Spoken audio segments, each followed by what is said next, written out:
तहरीक लब्बैक पाकिस्तान का मकसद।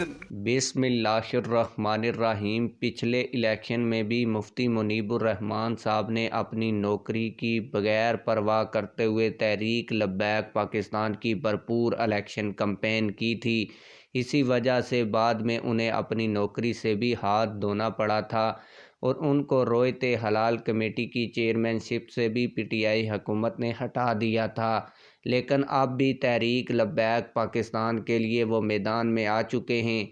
तहरीक लब्बैक पाकिस्तान का पैगाम लोगों तक पहुंचा रहे हैं। इस हवाले से उनका एक बयान बड़ा वायरल हो रहा है, जिसका छोटा सा वीडियो क्लिप वीडियो के शुरू में मैंने आप लोगों को दिखाया है। पूरा वीडियो क्लिप भी दिखाता हूं, लेकिन पूरा वीडियो क्लिप दिखाने से पहले आप लोगों से यही गुजारिश है, अगर आपने अभी तक इस वीडियो को लाइक नहीं किया तो वीडियो को लाइक कर दें, चैनल को भी सब्सक्राइब कर लें ताकि हमारी हर नई आने वाली खबर और वीडियो आप लोगों को बर वक्त मिलती रहे। आइए मुफ्ती मुनीबुर रहमान साहब तहरीक लब्बैक पाकिस्तान के इलेक्शन कैंपेन के हवाले से, तहरीक लब्बैक पाकिस्तान के इक़्तिदार में आने के हवाले से क्या कहते हैं, सुनते हैं।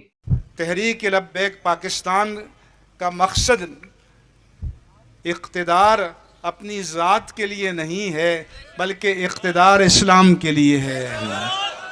एक अरबी आलिम से किसी ने पूछा कि इस्लाम कैसे आएगा? फरमाया कि जो वान इक़्तिदार में है या वो मुसलमान हो जाए या जो सच्चा मुसलमान है उसको ऐवान इक़्तिदार में दाखिल